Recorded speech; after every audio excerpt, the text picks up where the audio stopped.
Welcome to week 3 of Entrepreneurial Marketing. I'm Sean Canary. This week we'll be talking about chapter 3, Scanning the Marketing Environment. It's important to go into Canvas here, click on your McGraw-Hill Campus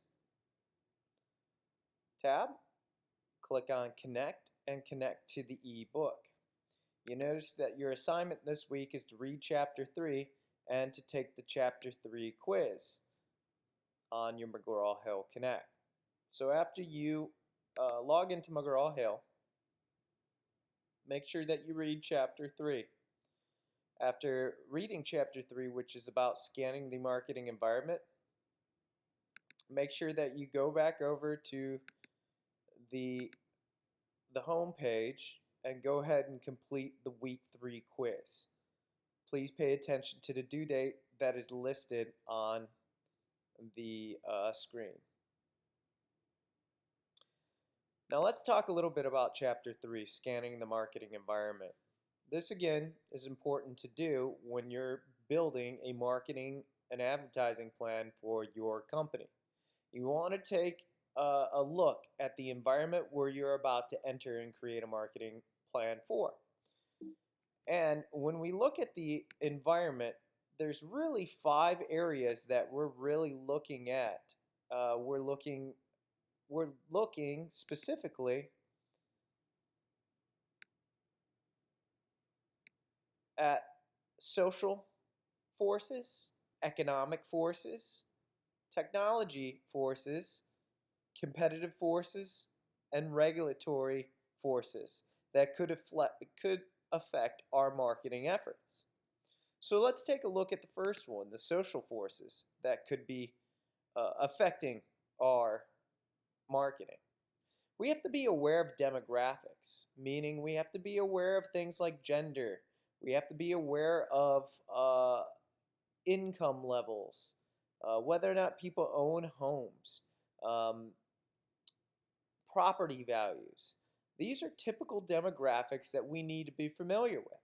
We need to be familiar with what our market can bear, what our consumers, what their persona or what their segment looks like as far as typical demographics.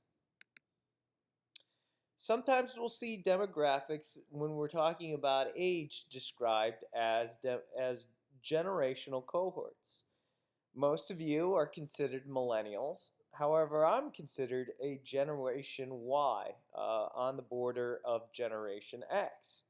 Again, depending on what year you were born, you could belong to a different generation. And the way that you position your products would change based on where you're born.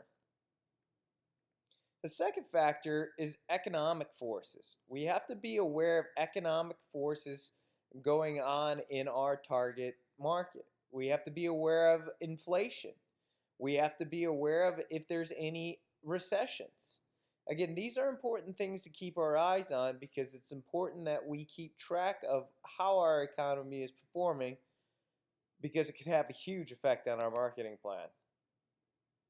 Other things that could affect us is just how much disposable income our potential consumers have, how much discretionary income they could have. Again, these are things that we have to keep in mind. In addition, technology is something we have to keep in mind. Technology of now and technology of tomorrow. Think about the way that we communicate now as opposed to how we communicated years ago.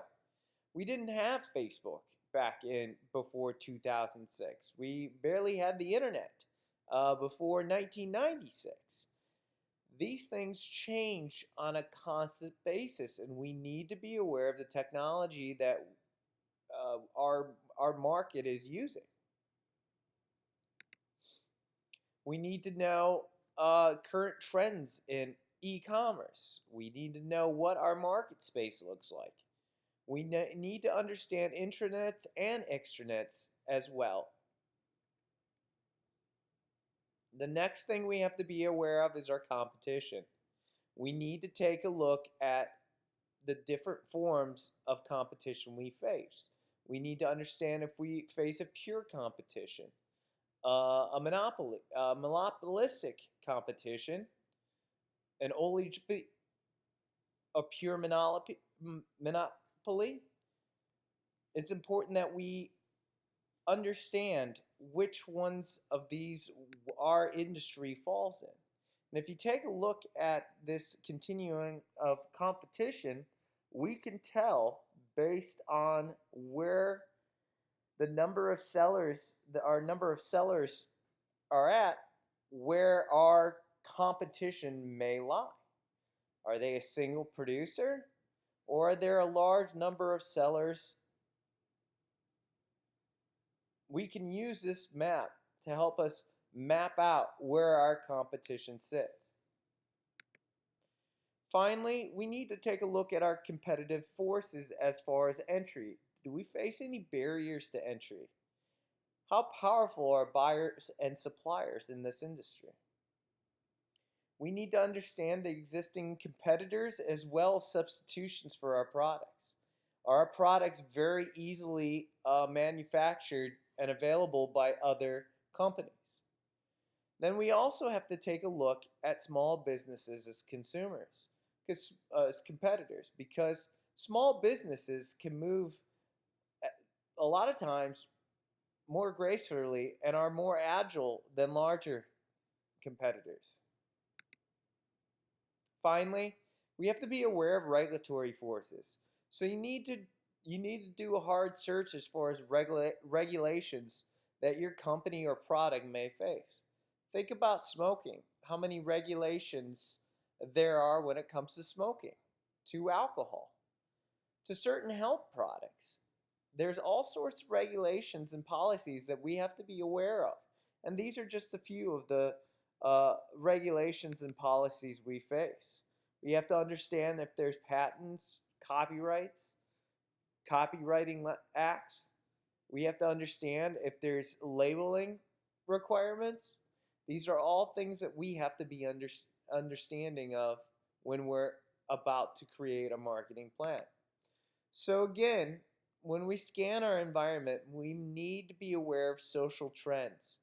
We need to be aware of economic trends. We need to be aware of technological trends, competitive trends, and regulatory trends.